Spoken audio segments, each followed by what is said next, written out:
Kumain ka na ba? Gusto mo ipagluto kita, ha? Wait lang, ha?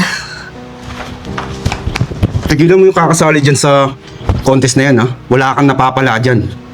Aray, sasaktan ako. Masasaktan ka talaga pagka hindi mo tinigil yung contest na yan. Ha? Kinabahan lang talaga ako kaya nablanko, hindi ako nakasagot. Sorry. Next time, babawi ako. Maraming chance. Maraming chance. Maraming chance? Tama na! Maraming chance kitang gugulpihin pag lagi kang talo. Ha? Tama na, Kels.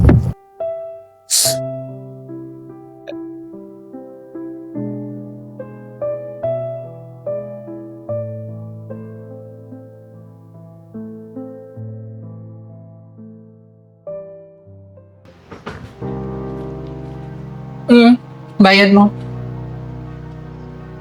Baka nakikita tayo ni JC. Ano ka ba? Huwag ka mag-alala. Hindi ko naman jowa sa JC, kaibigan ko lang yun. Iba ang gusto ko. Hindi ba ako yun? Hindi. Pero sir, hanggang dito na lang ba tayo? Ayaw ba ng ganito? Wala tayong commitment. Mas maganda yung ganito. Hindi tayo masyado nagkakagano ng gulo. Okay na ba? Sige, muna na ako. Salamat dito ah. Okay. Init, ma'am. O, Ekang. Po? May miss kayo sa kabilang baryo, ah. Matagal na rin hindi sumasali si Jody. Hindi na ba sasali si Jody? Oo nga, Mi, no? Mga ilang buwan na rin hindi siya sumasali. Pero kasi may trabaho na si Jody, mamu. Okay. Nag-shampoo girl siya dun sa may pardo dun sa kanto nila. Chance na manalo siya doon. Ay naku, mamu, ano ba naman aasahan mo? Lagi yung may mental block yun pagka question and answer na. Gusto mo try mo ko kung sasali dyan sa anong niya, sa may kabilang baryo na yan. Ano ka ba? Ang contest, Miss Gay, hindi sumo wrestling. Diyosa ka. Mamu, insecure. Palibasa masyonda na. Tapos, may bago ka naman bagets, Mi. Ganun talaga. Eh, hindi mo katulad. Tignan mo, maligo ka kasi. Kaya para magka-jowa ka. Halika na nga.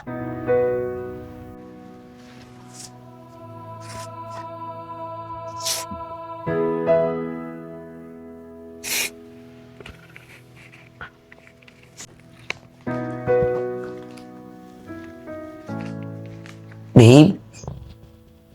Babe? Babe?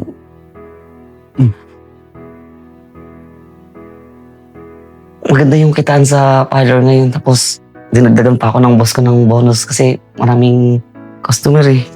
Ano, isang araw lang, 2,000. Ayos na. 2,000. Kung ganyan ang ganyan eh. Kap dito.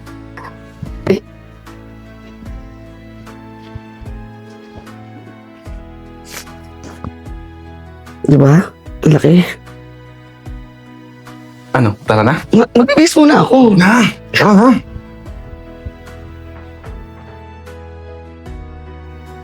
Uy, buti na dalaw niyo naman ako. Opo. Sige, miss ka na namin. Tagal mo lang walang paramdam. Ano nangyari sa'yo? Siya, gulo-gulo naman na buhok mo. Ano ba nangyari sa'yo? Wala yun. May inayos lang ako sa kwarto. Okay. Anong balita? Eh, na-miss ka na kasi namin. Meron kasi kami nabalita ang pageant na naman sa kabilang bari. Ba't di ka na sumasali? Ay naku, Mare. Ang hirap na kasi makasungkot ng corona ngayon eh. Tsaka, ikaw na lang lagi yung panalo eh. Tsaka kailangan ko rin ng mas magandang kita. Tsaka regular na kita eh kasi alam mo na ang dami ng gastos. Pamahal ngayon. Baka hindi na talaga ako bumalik sa pagka-pageant. Mabuti naman, Jody. May regular ka ng trabaho para di ka na rin sinasaktan ng jowa mo. Ay, pe. Babe, Chill muna ako sa labas. sige. Hi, Kel! Lalabas ka? Sabay na rin muna ako kasi parang may gusto kong bilhin mo rin. Sige.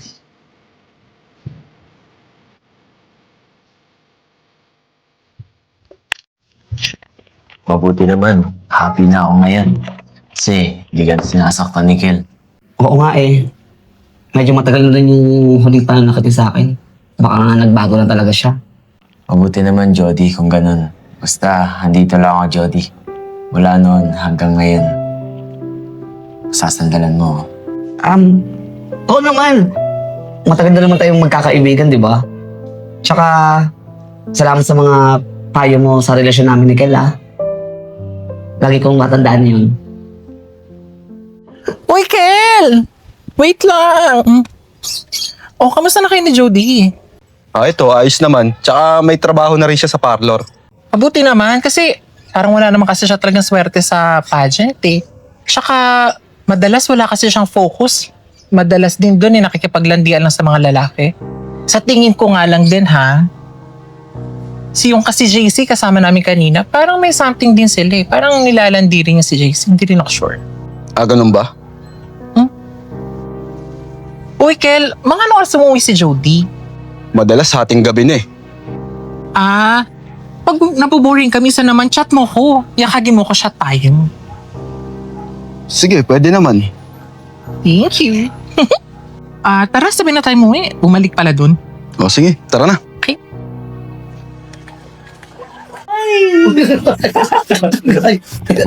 Nakikiliti ako!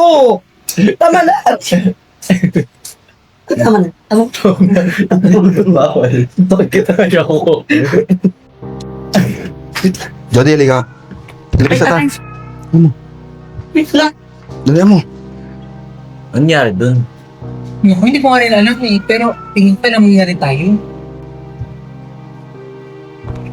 Ano ba? Pakil!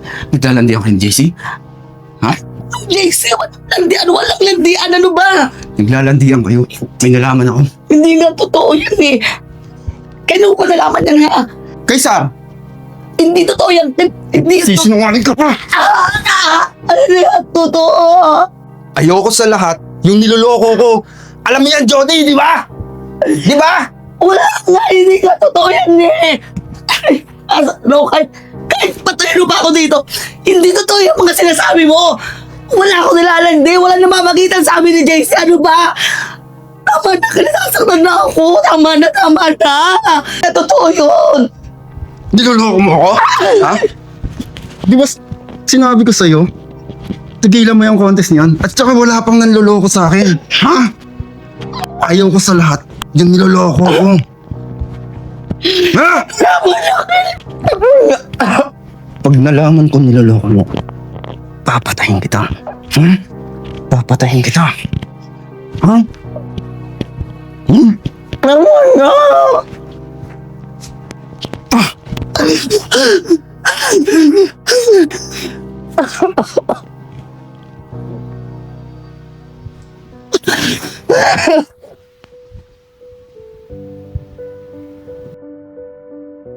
Lord, hindi ko alam kung tama pa bang ipagpatuloy ko ito.